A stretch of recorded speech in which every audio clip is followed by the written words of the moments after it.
부모님의 인격 형성이 내 인격 형성을 올바르게 만듭니다. 지구상에 살아있는 생물은 혼자서 살아갈 수 있는 생물은 하나도 없습니다. 서로 먹이사슬로 서로 돕고 살고, 동물도 부모가 먹이를 줘야 되고 살아가는데 교육을 시켜서 사는 방법을 가르치고 있습니다. 사람은 혼자서 살아갈 수 없는 존재이기에 태어나는 순간, 아니 어머니 모태에 있을 때부터 어머님의 정서, 생각, 교육, 어머니의 먹는 식습관, 부모님의 유전적인 성향까지 갓난아이가 다 느끼고 감지하고 어머니의 정서를 그대로 담습니다. 부모님의 정과 사랑을 먹고 자라며 부모님과 관계를 맺고 10개월간 상구의 고통을 통해서 내가 태어납니다. 태어나면서도 예전에는 어머님, 아버님, 할아버지, 할머니, 고모, 삼촌, 형, 누나와 관계를 맺으며 또한 이웃과도 온통 아이에게 초점이 되어 정과 사랑의 관계로 아이의 인격이 형성됩니다. 나는 부모님을 통해서 이 세상에 태어났으며 부모님의 보살핌과 관계를 통해서 사랑을 받으며 자라날 수밖에 없는 존재입니다. 누구든지 이 세상에 태어난 영유아, 이때 적어도 3년간 부모의 보살핌을 받지 않으면 하나의 생명으로 생존할 수 없습니다. 부모님 돌아가시면 3년상을 치렀던 것도 이 3년간의 정성에 대한 보온의 뜻이 있습니다. 효와 재라는 근본이 바로 서면 인간인 도리를 알게 됩니다. 효는 부모와 자식 간의 도리이고, 공경은 형제들을 포함하며 우더른과의 관계에서 취해야 할 태도입니다. 한문의 부자자요, 부모는 마땅히 자식에게 자애로워야 하고 자식은 부모의 뜻을 헤아려 요를 행해야 한다는 뜻입니다. 사람은 사랑으로 자라는 존재입니다.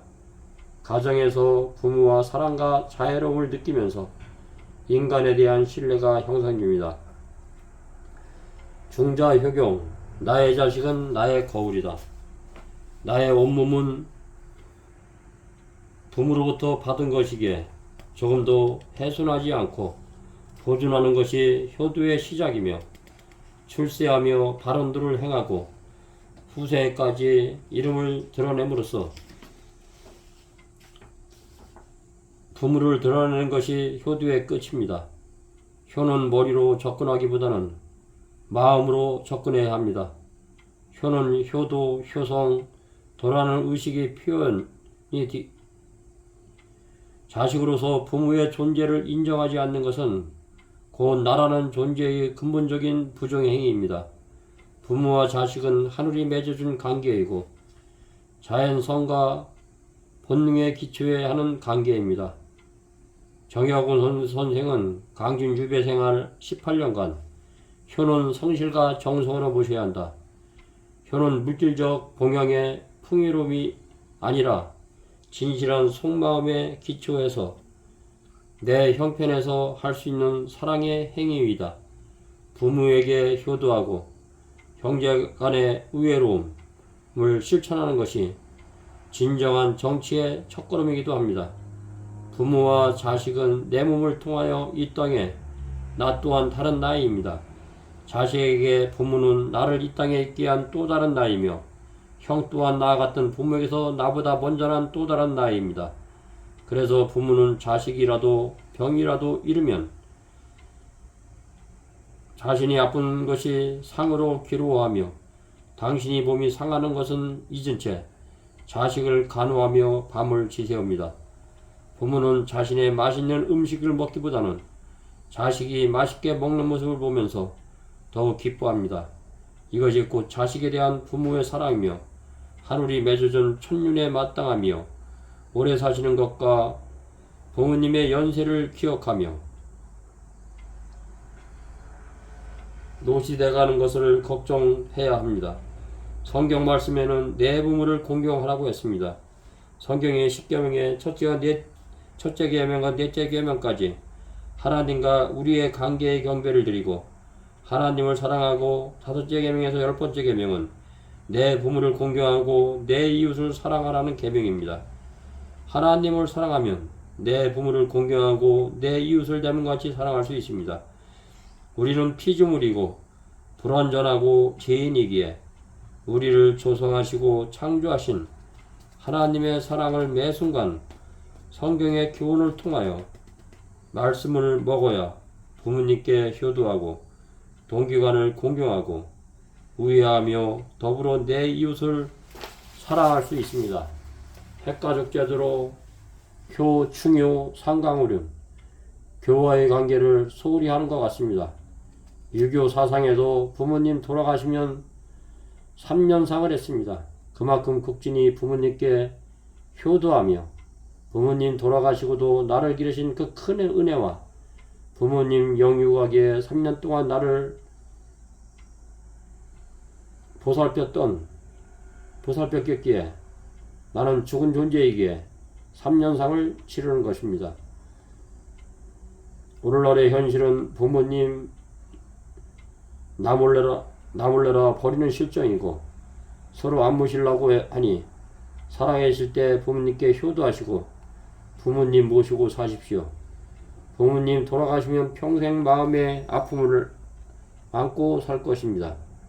공자의 논어 효는 오상의 근본이고 모든 행실은 근원이다 그랬습니다.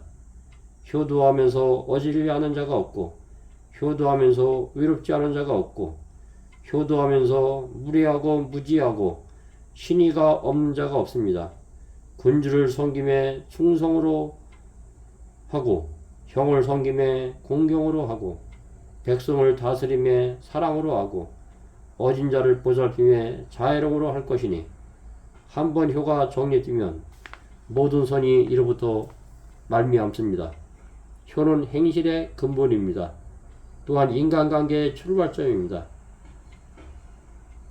효를 간과해서는 부부간에 장유간에 근신간에 진정한 인간관계가 불가능합니다. 효와 우애, 가정에서도의 생활, 사회생활에서의 반영이 됩니다. 선한 사람과 함께 지내는 것은 마치 향초가 있는 방에 들어가는 것과 같아서 오래 앉아 있다 보면 나도 모르게 그 향기가 내 몸에 배게 되고, 선하지 않는 사람과 함께 지내는 것은 마치 생선가게에 들어가는 것과 같아서 오래 있다 보면 나도 모르게 내 몸에 생선 비린내가 배는 것과 같습니다.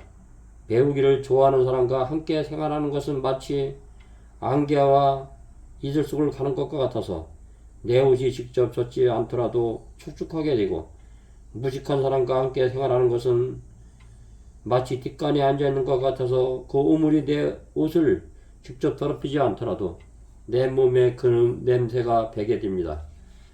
명심보감 교우에 나오는 내용입니다. 친구가 끼치는 영향이 지대하기 때문에 친구가 될 만한 친구를 가려 사귀라는 것이다. 자산 정약용 선생님의 말씀입니다. 마음과 행실을 바로 닦아 수행하는 일은 부모에 대한 효도와 형제에 대한 우애로서 근본을 삼아야 하니, 이 점에 자기의 근본을 다하지 않는 바가 있으면 비록 학식이 뛰어나고 문장이 아름답다 하더라도 이는 바로 흑암에다 색칠을 하는 것이나 다름없습니다. 또한 바로 흑암에다 색칠을 하는 것이나 다름없습니다. 무릇 천륜에 야박한 사람을 가까이서는 안되고 믿어서도 안되며 비록 추궁하고 부지런히 노력하며 온 정성을 다해 나를 섬기더라도 절대로 가까이서는 안됩니다. 왜냐하면 끝내는 은혜를 배반하고 의리를 망각하며 아침에는 따뜻하게 대하다가 저녁에는 냉정해지기 때문입니다. 사람을 알아보려면 먼저 가정에서 행실을 살펴야 합니다. 만약 그의 옳지 못한 점을 발견하면 즉시 자신에게 비춰보십시오. 자기에게도 그러한 잘못이 있을까 두려워하는 마음으로 그리하지 않도록 힘차게 공부를 해야 합니다. 자신에 대한 수양에서 효와 우애를 근본으로 삼고 효와 우애를 모르는 사람과 가까이 하지 말도록 하며 사람을 알려거든 그 사람의 가정에서 행실을 살필 것을 자식에게 당부하셨습니다. 친구는 제2의 나이입니다. 진실한 사랑의 충고로 친구를 선한 곳으로 이끌어 주어야 합니다. 우리 인간은 피조물이기 때문에 다 부족하고 연약합니다. 훌륭한 선생님 밑에서 공부하고 부모를 통해서 가정교육을 받아도 도덕적인 율법과는 뒤더라도 하늘의 떡과 지혜와 하늘의 마음과 사랑을 가질 수 없습니다. 연약한 죄 있는 육신이기에 창조주 하나님의 사랑을 통하여 나를 보호해야 합니다. 이 세대형 친구는 없다. 친구는 창조주 하나님뿐입니다. 창조주 하나님의 사랑을 맛보면 친구가 될 수 있습니다. 하나님과의 관계가 사랑의 관계로 유지되어야 사랑과의 교제도 원만하게 이루어집니다. 나와 세 분 하나님의 사랑의 관계가 성립이 안 되기 때문에 사람들과 친구와의 관계도 또한 가정에서도 부모와 나 자신의 관계에서도 진실된 사랑이 이루어질 수가 없습니다.